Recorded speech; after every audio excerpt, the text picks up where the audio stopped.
मेरा बदन तप रहा है। सर्दी जुकाम ने मुझे जकड़ लिया है, लेकिन जैसे भी मुझे कावड़ यात्रा लेकर हरिद्वार पहुंचना ही होगा। सत्यम एक पेड़ के नीचे बैठकर खुद से बातें कर रहा होता है। तभी वहाँ एक लड़का आता है। भैया जी, मुझे खाने के लिए कुछ मिलेगा क्या? अमृतपुर गांव में शकुंतला अपने बेटे सत्यम के साथ रहा करती थी। सत्यम जितना मेहनती था उतना ही समझदार भी था और वो अपनी बूढ़ी माँ की खूब सेवा भी किया करता और अपनी माँ का ध्यान रखता। सत्यम के पिता का काफी समय पहले देहांत हो चुका था।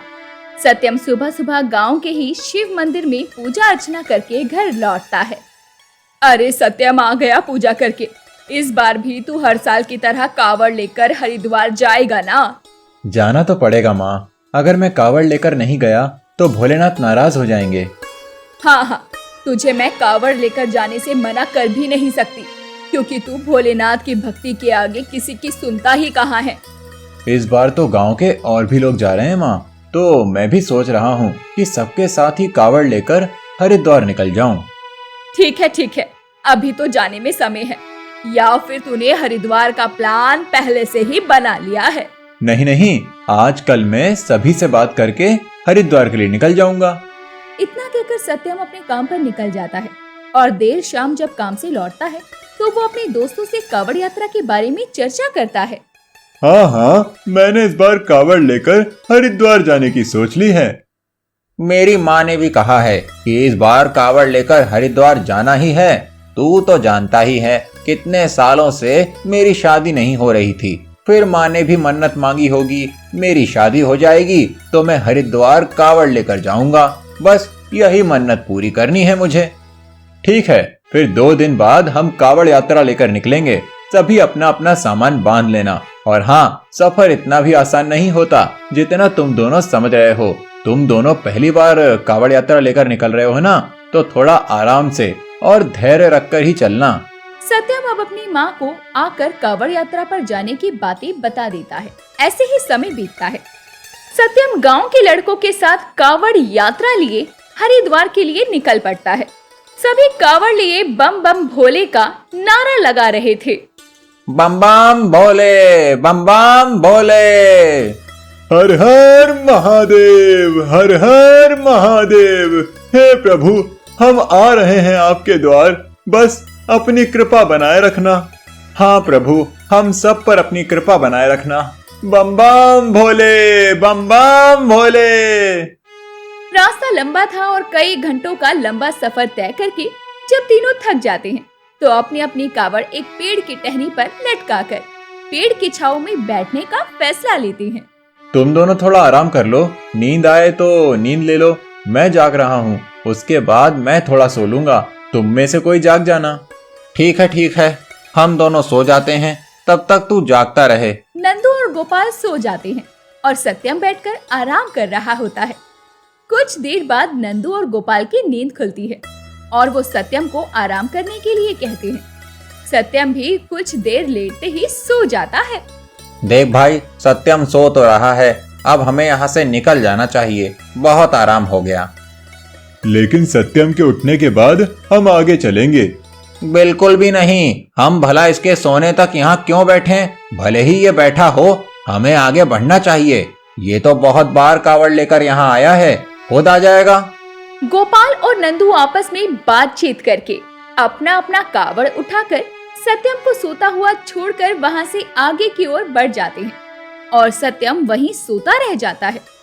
लेकिन जब देर शाम सत्यम की नींद खुलती है तो वो देखता है कि गोपाल और नंदू कहीं दूर दूर तक नजर नहीं आ रहे, ना ही उनका कावड़ आसपास था। अच्छा, तो इसका मतलब वो दोनों मुझे छोड़कर चले गए। कोई बात नहीं, वैसे भी मैं हर साल यहाँ तक अकेला आता हूँ, इस बार भी सही। लेकिन मौसम बहुत खराब हो रहा है। सत्यम अब अकेला पड़ जाता है। मौसम भी खराब हो चुका था। कुछ देर बाद जब सत्यम कावड़ लेकर आगे बढ़ता है तो बारिश शुरू हो जाती है और सत्यम पूरा गीला हो चुका था। उसे सर्दी जुकाम हो जाता है और अगली सुबह होते होते वो बुखार से तप रहा था। मेरा बदन तप रहा है। सर्दी जुकाम ने मुझे जकड़ लिया है, लेकिन जैसे भी मुझे कावड़ यात्रा लेकर हरिद्वार पहुंचना ही होगा। सत्यम एक पेड़ के नीचे बैठकर खुद से बातें कर रहा होता है। तभी वहाँ एक लड़का आता है। भैया जी, मुझे खाने के लिए कुछ मिलेगा क्या?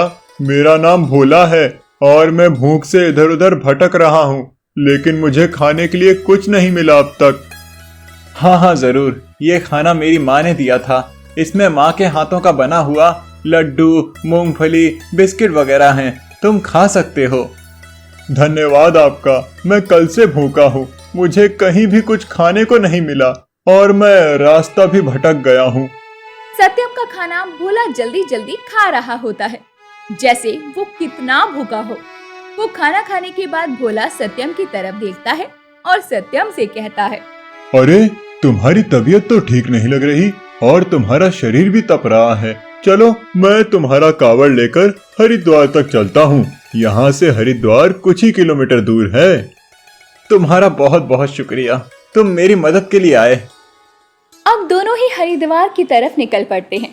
भोला अपने कंधे पर कावड़ लिए था और सत्यम बुखार से तपता हुआ भोला के पीछे पीछे चल रहा था और दोनों ही अब हरिद्वार पहुँचते हैं।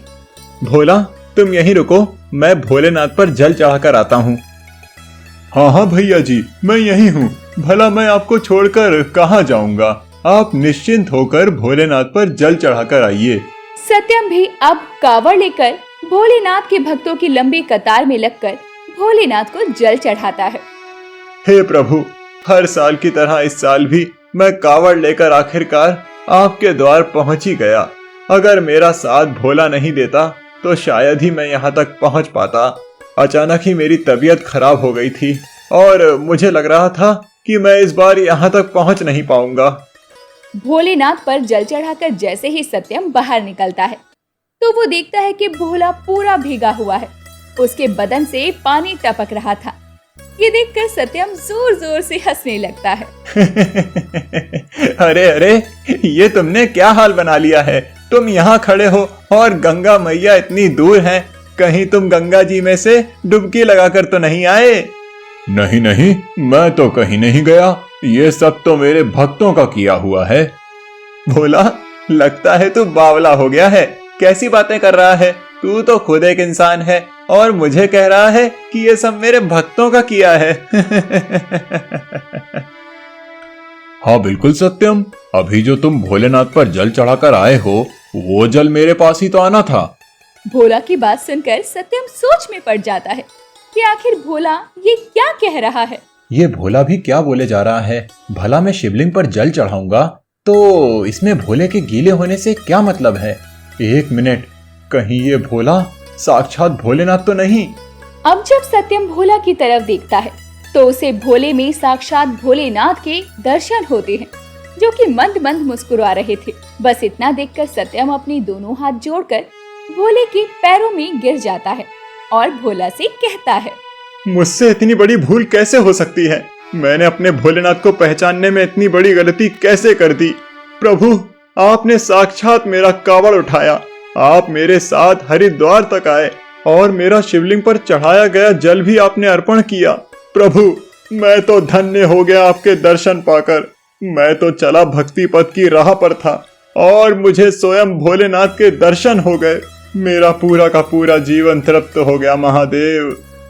सत्यम हाथ जोड़कर भोलेनाथ के सामने ये सब बोल रहा था। तभी भोला वहाँ से अंतर ध्यान हो जाता है। असल में जो भोला भूखा प्यासा इधर उधर भटक कर सत्यम से खाना मांगने आया था, वो असल में भोलेनाथ थे, जिन्होंने अपने भक्त को तकलीफ में देखकर उनका कावड़ उठाने का फैसला किया। और जब सत्यम को ये पता चला तो उसकी आंखों से आंसू छलक आए। वो कुछ कह नहीं पा रहा था और जब वो घर लौटकर आता है तो अपनी माँ शकुंतला को सारी बात बताता है। सच में तू भोले का परम भक्त है, तभी तो भोले भी तेरे कावड़ उठाने के लिए खुद चल कर आए। मैं कभी भूल नहीं सकता किस तरह से वो भोला भाला लड़का मेरे पास खाना मांगने आया था, लेकिन जब मैं हरिद्वार पहुंचा तो सब कुछ पल भर में बदल गया। यही होती है भक्ति की शक्ति, जो अपने प्रभु को भी अपने पास बुलाने का दम रखती है। सत्यम भी अब ठान लेता है कि वो हर साल सावन के महीने में कावड़ लेकर हरिद्वार जाया करेगा। जिस तरह से वो हमेशा हर साल कावड़ लेकर भोलेनाथ को जल अर्पित करने हरिद्वार पहुंचा करता था,